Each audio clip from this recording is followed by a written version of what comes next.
what's up, everybody? Welcome into Tom Curran's Patriots Talk podcast. Got a great one today because there's a great matchup. Patriots and Bills on Sunday, divisional title on the line.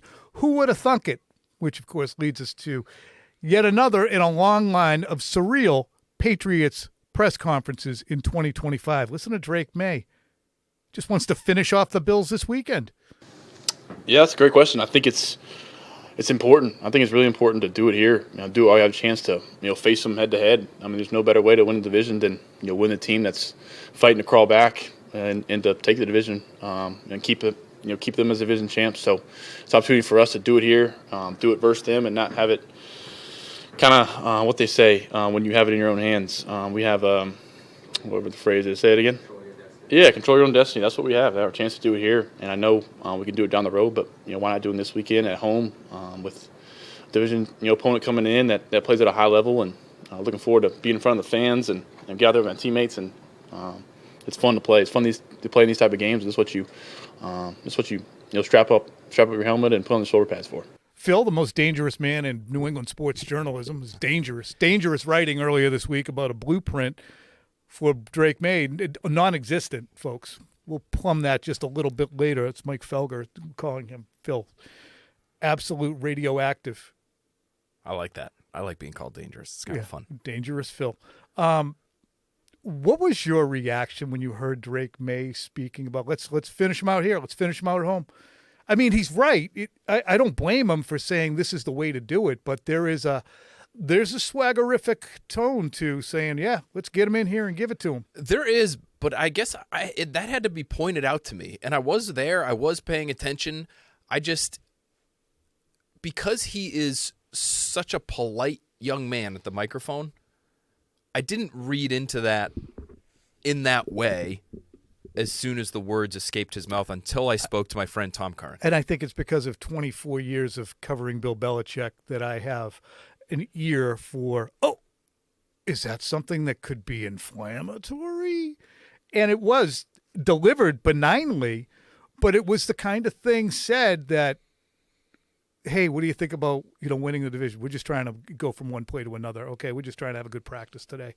Those were the things that I grew to expect. So God bless him for saying it. Yeah. But the flip side of this is the DNA of the Buffalo Bills is that nobody circles the wagons like the Buffalo Bills. That's from the 90s.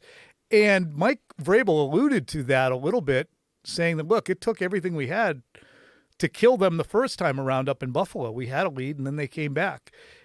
The Bills did it again last week. They are still tough to kill. They're feisty, and it's because of their quarterback. I mean, their run game is excellent and could be game-changing, game-deciding, quite frankly, this weekend. But when they get into those tight games, when they get into those situations where they are down or behind on the scoreboard, that's one of the few guys in the NFL right now who can almost single-handedly bring you back from the dead. So I understand Drake Maye's point of view on it. I understand Mike Vrabel's point of view on it. And they should want to. They should be aggressive in their pursuit of securing that division championship this weekend. Don't wait around. Don't wait and hope that other teams end up losing to, secure your place wherever it is when the postseason seeding becomes final. Like, go handle your own business. I like that. I like that attitude about this team. I think it's an attitude that in general, they've seemed to exhibit all year. Yep. Hey, if you have an obvious issue in front of you, state what the issue is and explain what your goal is. It is interesting because that's what Vrabel has done since his introductory press conference, which we talked about the other day. Remaining schedule the rest of the way for both of these teams. The Patriots, as you know, they're going to play the Ravens down there. Then they have the Jets and Dolphins at home to close the season. Kind of favorable. Is that right? Jets are no, are the Jets there? Dolphins are definitely here. At Jets. Thank you. Home Dolphins. Meanwhile, the Bills have Patriots, Browns, layup, Eagles, and Jets. So the Eagles, the Patriots, would have to cross fingers for, if they come up on the short side of things on Sunday, that the Eagles will be showing a pulse. We're going to listen to TreVeyon Henderson at the end of this program. He's our Irrelevant Questions quarry today. But let's first look at the first matchup between the Patriots and the Bills and why the Bills could enter this game and say, hey, nice team, nice quarterback, nice coaching staff, nice season, but we should be able to win this one. And here's Josh Allen talking about that first meeting. A really good football team. If we go back and we can say we turned it over, I think 3 times that game, which, we don't. You're not going to win many football games doing that. We got to have all hands on deck, and we're going to need everybody this week. All right, Phil, first time around, Drake Maye, 22 for 30 for 273. Great downfield throw to Stephon Diggs. Also a Lazarus throw to Stephon Diggs to extend a drive. Josh Allen, 22 for 31 for 253. Touchdown, 1 pick. He also had 1 lost fumble, which was disastrous for them. It always comes down to the quarterbacks.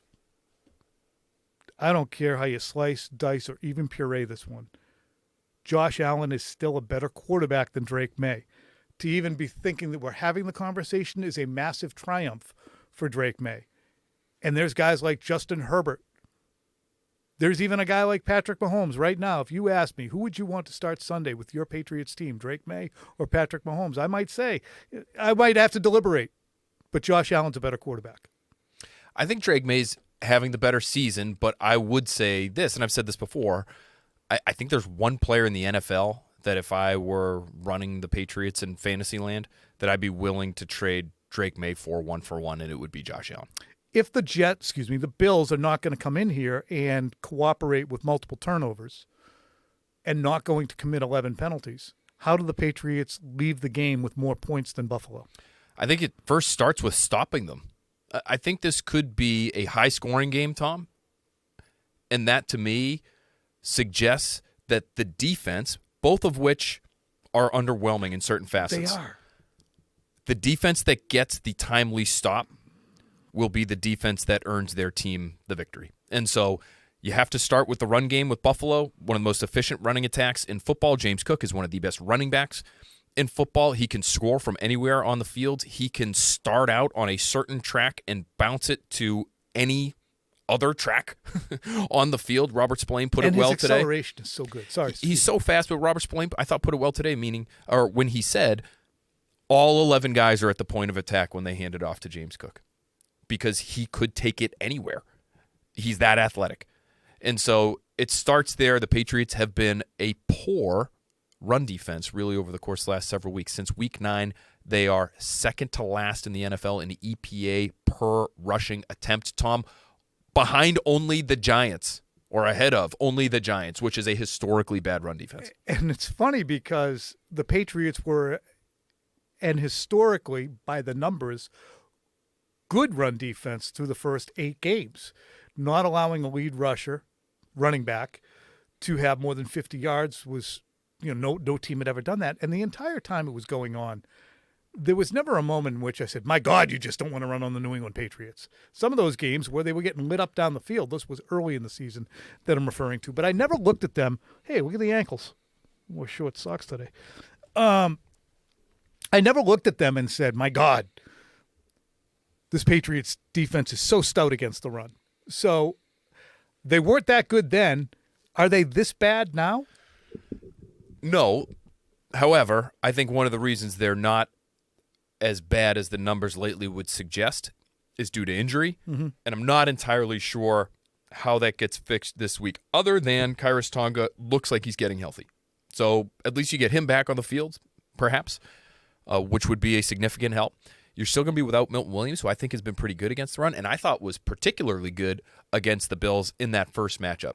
So how does your front perform against their run game, and then how does your front, almost equally as important, I think, is how your front performs when it comes to keeping Josh Allen in the pocket. Great segue. Here's Phil's question to Mike Vrabel about precisely that. Love this answer from Mike because it's animated. Sometimes he hates Phil's questions. Sometimes he hates them, but he's still fun answering them. Here's Mike Vrabel on how to attack Josh Allen. Well, you keep him in a pocket, and he's just going to stand there and wait for somebody to uncover. So, again, you can keep him in a pocket. You can stand there, and we can all just stand there, and he'll do this, and you have to just, again, coordinated and relentless is probably the best way to to phrase it. And because, again, you say, well, keep them in the pocket, and then guys are just standing there and they're cautious, and we don't want to coach that way. We want to make sure that we're trying to remain aggressive, but certainly sound. And, when he does extend, then we're going to need a plaster and, have guys, be able to come up and help us. That's a great football answer right there. He's talking plastering. Nobody in the sports media biz likes the word plastering more than Phil ever since he talked to Darrelle Revis about it. So Phil turned himself into a plaster, really a plaster expert. Plastering means when a scramble begins, you just smear your body all over the receiver. Basically, you're plastering your chest to him so that he doesn't you don't lose contact. It's so graphic the way you describe it. Well, part of the job. It's almost not safe for work. I would say Dangerous Phil saying that but it's a dangerous word choice by me. I would wholeheartedly Hide the agree with kids. that assessment. I like the idea of keeping him in the pocket, I think, more than Mike Vrabel does. I understand what Vrabel's saying. You can't just let him sit there and pick you apart because he's fantastic from the pocket. Inside the pocket this year, according to Sports Info Solutions, 8.4 yards per attempt, 103.2 quarterback rating. He's actually a little worse by the numbers overall outside the pocket, Tom. So that would be ammo for anybody who looks at me and says, idiot, why don't you want to keep him in the pocket? You want to get him on the move, make him make a mistake. Okay, you might be right. 6.9 yards per attempt, 101.5 quarterback rating. So still really good, but actually slightly worse compared to when he's inside the pocket. The reason why I would continue to bang the drum for keep him behind center is because this guy, Tom, is arguably the best scrambling quarterback we've ever seen. He leads the NFL in terms of scramble rush yards this year, 414. He's top 10 in terms of scramble pass yards, scramble touchdowns. He's only thrown one pick when on the run. And on the flip side, when kept in the pocket, 3 games this year on the road they've lost. All 3 times they couldn't crack 20 points. And all 3 times he struggled from the pocket. 57% completion percentage against the Falcons from the pocket. They only scored 14 points in that loss. Against the Dolphins, they only scored 13 points, only 6.6 yards per attempt from the pocket. That's far below his normal average.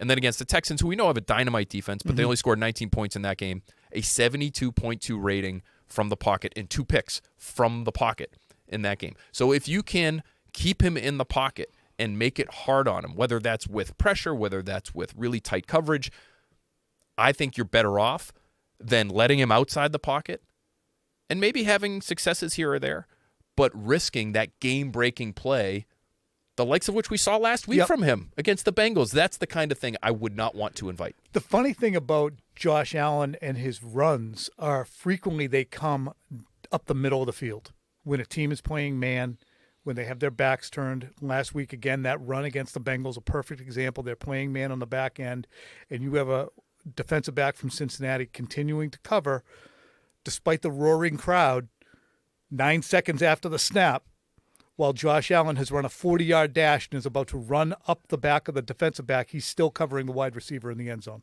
So he doesn't generally, in my opinion, I didn't look at the numbers, he often runs up the middle when he sees a seam. Which is similar to Drake Maye. So you're going to have Bubba Spillane, Marte Mapu, somebody really keeping an eye on him. This part of the podcast is presented by Miller Lite. Legendary stories start with a light. Here's to 50 years of Miller time.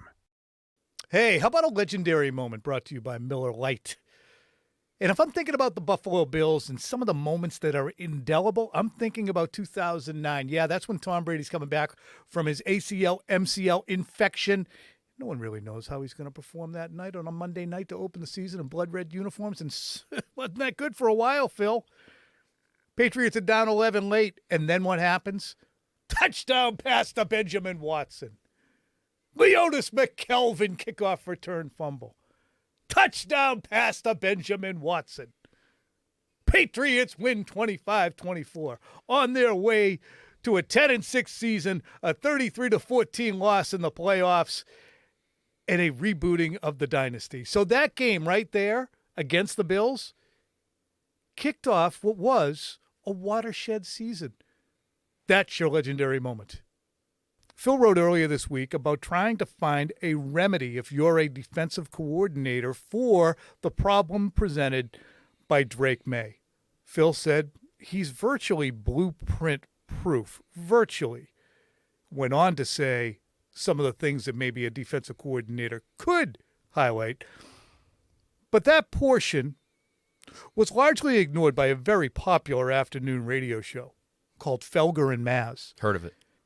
Here's Michael Felger, not one given to overstatement, calling Phil literally dangerous. I think we need to address some pretty dangerous commentary, frankly, that occurred here on this network. Phil Perry, on his Next Pass podcast, spoke about Maye and why we should be not just confident in him the rest of the way, but whatever the next level is beyond confident. It's dangerous. Why do you say it's dangerous? Because you're calling someone unbeatable? I mean, it's in the same ballpark as saying there's no way they'll lose. I think there's no way to beat Drake Maye. No, That's some dangerous. That's dangerous. Okay, Phil, you do understand you came in here under armed escort.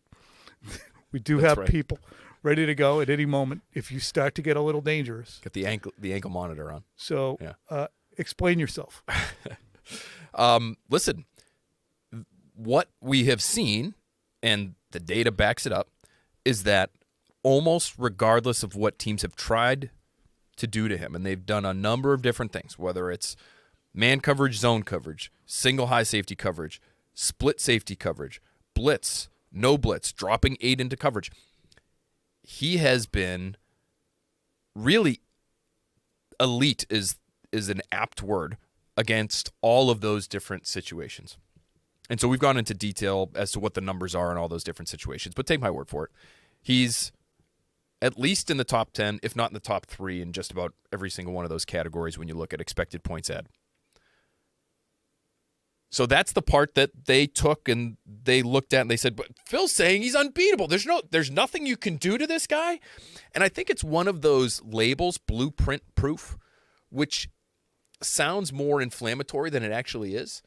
Like all of the best quarterbacks in football, Tom, are any of them, is there a blueprint for Josh Allen?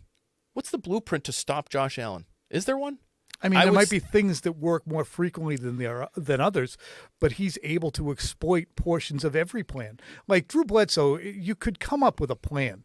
Brady, you could come up with a plan. When you have a versatile quarterback, it's much more difficult to come up with a plan. Now, Brady could counter the plan of move him off his spot, bring extra pressure. Brady had an ability, a superpower to get rid of the ball so quickly and understand what was going on that he could counter it. A lot of guys, you blitz them and they can run. So your blueprint can have success, but it depends on your players. A blueprint is a frigging on-paper plan. So that is detailed and can be replicated, I think. Yes. That's to me, that's the crux of it. So even to say Houston's blueprint could work. If Houston said we're just going to pressure his ass, might work. We're going to pressure him with 4 with some of the best pass rushers in football. That's a blueprint for every quarterback in the NFL. It is.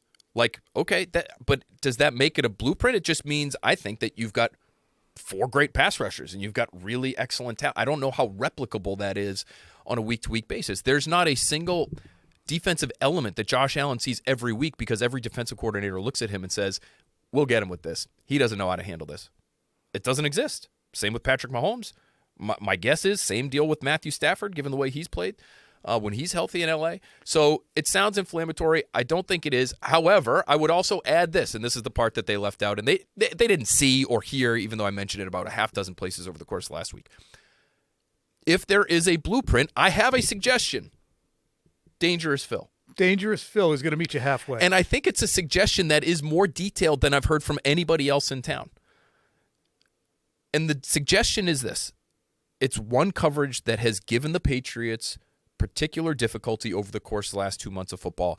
And it's relatively simple. It's cover 1.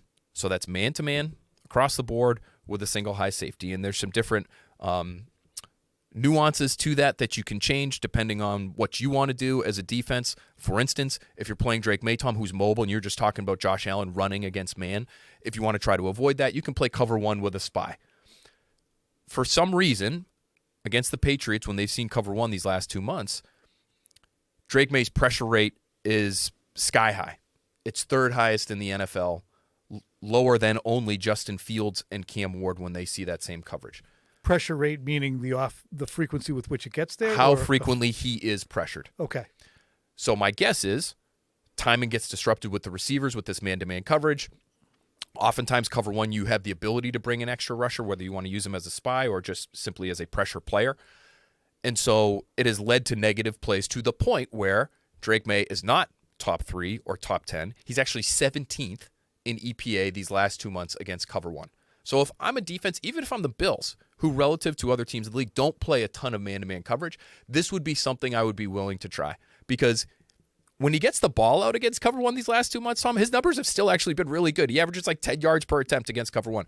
But there are enough in the way of snaps where he doesn't get rid of it, where there's a sack, or maybe it's a throwaway, or maybe it's a scramble that only goes for 2 yards. I would be willing to try it because the boom-bust nature of that coverage against Drake Maye would be a gamble that I would be willing to take as a defense because there's not much else, at least to this point, that we know works against him. And here's the interesting thing about a blueprint. You can hatch a blueprint against Drew Bledsoe, for instance, to bring pressure up the middle. But if he's got, I'm dating myself, LaCharles Bentley or DeMonte Dawson at center, you're not going to get there. So that blueprint, while in theory it might work, the actual humans on the field executing it will negate that. And if the Patriots are facing cover one, which means there's going to be, at least on one side of the field, an inability to help over the top because there's only one safety deep. Well, if the Patriots had 2 deep receivers who could threaten down the field, that would create a mismatch on the outside. And the Patriots, for all their success, have not shown that they have 2 field stretchers who are consistently effective. Although Booty and Kyle Williams could turn into that, or Diggs could be asked to do that, they just haven't shown great consistency in it. But when you add that blueprint could go out the window. And if Fedarian Lowe is starting for an extended period of time, well, maybe pressure off the left does become something that a team could do. As of right now, blueprint proof, Phil, you can take down the yellow tape. You're not a danger anymore.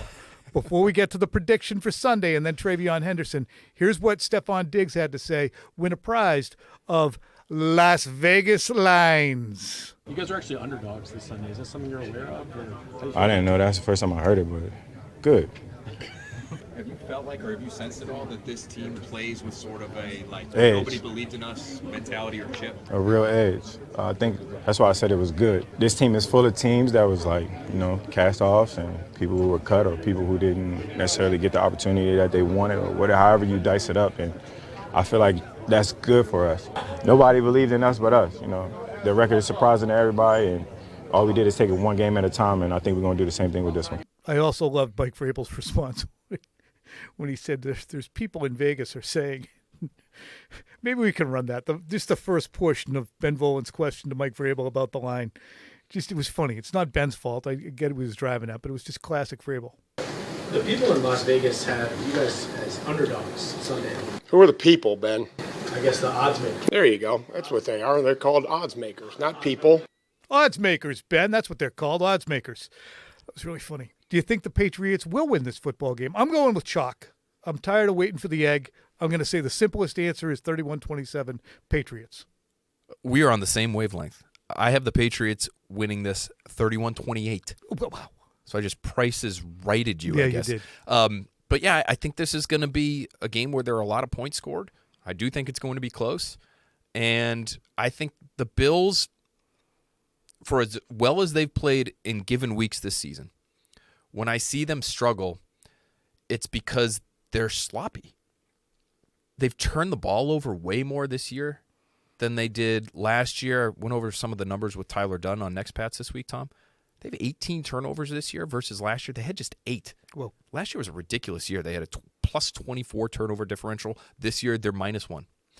So penalties, turnovers, getting the play in on time is sometimes an issue for the Buffalo Bills when I've watched them. I just think those are the types of things that happen to teams when they don't necessarily have all their T's crossed and I's dotted, and especially when they're on the road. They're 3-3 on the road this year.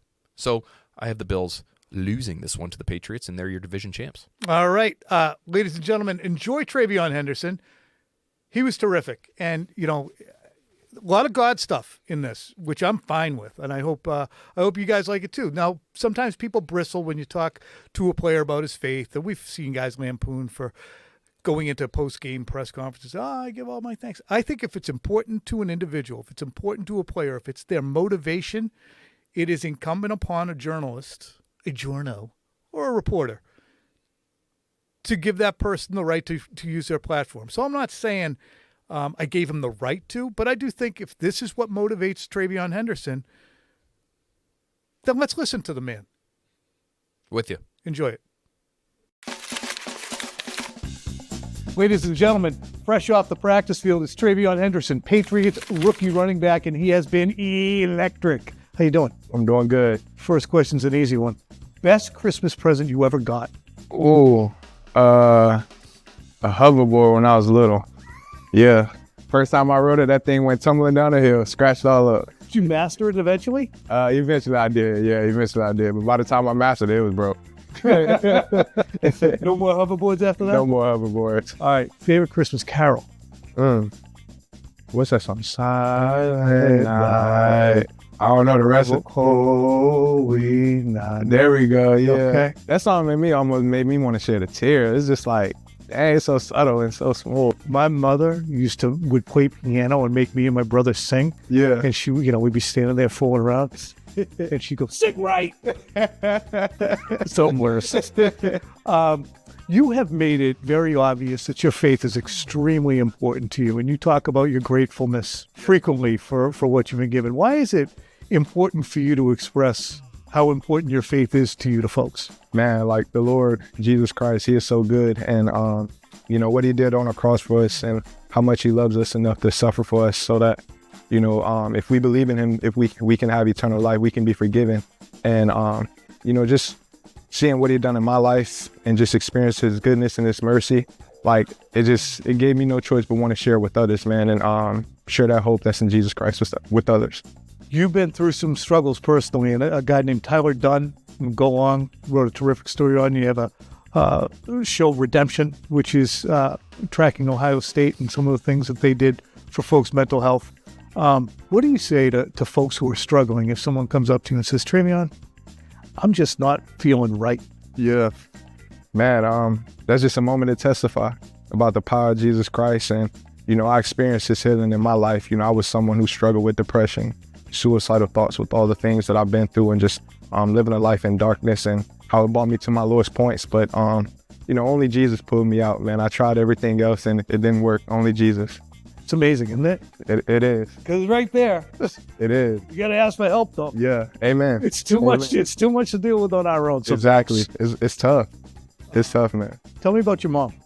My mom, I love her. She sacrificed so much for me and my brothers, and just watching her struggle growing up, but still trying her best to make a way, being a single mom. Eventually, she got married, and I'm just so proud of her. And so, I love her so much. She worked a ton, it seems like. 2 jobs. She was an auditor, accountant. She did. She was an accountant, and then she had some other side jobs every now and then, just trying to find a way. And so, I give my work ethic for her, just seeing how hard she works. All right, let's segue back to the foolishness. Let's do it. You got a 38.5-inch vertical. Can you dunk? I can dunk. I can. When was the first time you dunked? First time I dunked was probably maybe 7th to 8th grade.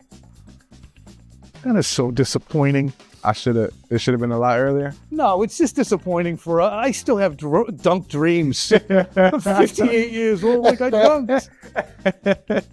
All right, so if you could dunk in like 7th or 8th grade, did you play high school basketball too?